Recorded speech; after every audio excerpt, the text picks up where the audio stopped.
Hey everybody, here is a quick unboxing of the kind of new Sony A7 Mark II, the first full-frame stabilized mirrorless camera body. For readers of the blog, you'll know that I've traditionally been a Micro Four Thirds and Canon full-frame man. This is kind of new territory for me. But in the coming weeks I'll be explaining quite a bit more as to why I chose to buy this camera. It's kind of incorporated into what it is that I'm doing. So we've got all the paperwork. Strap. As you may be seeing too, I've got the Metabones adapter for Canon in there as well. And I got the body only. I did not.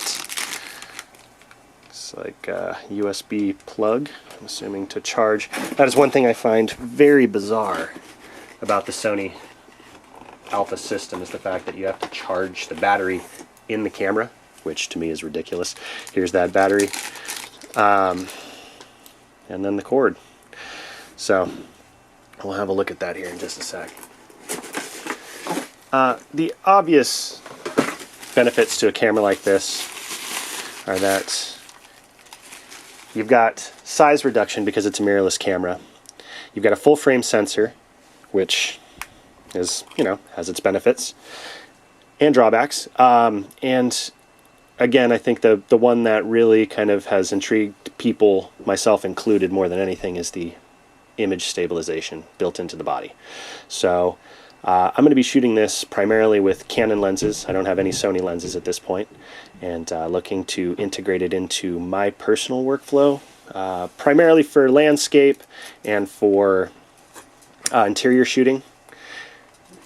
I've got a tilting LCD screen, which I find super handy, so you can do kind of waist level finder style composition.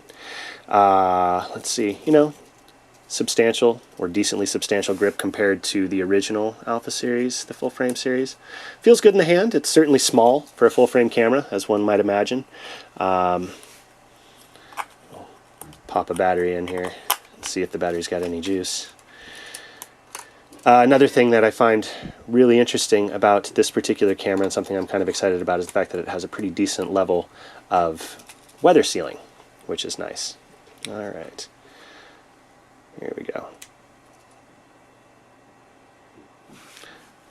Alright, well, so you guys don't have to watch me do all this. I'll do all this later.